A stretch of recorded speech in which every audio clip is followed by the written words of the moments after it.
Welcome to Chillin' 101. We hope this video helps.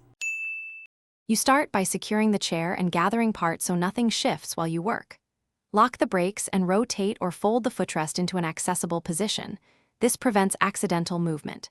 Visually inspect the mounting bracket, pivot pin, retaining clip, and any spring for wear or corrosion so you know what to replace.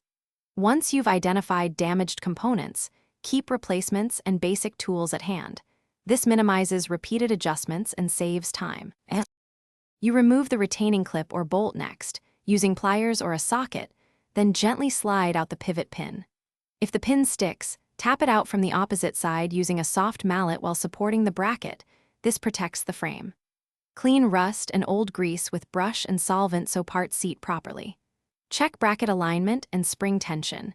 If holes are elongated or springs are weak, replace them to restore solid, repeatable positioning.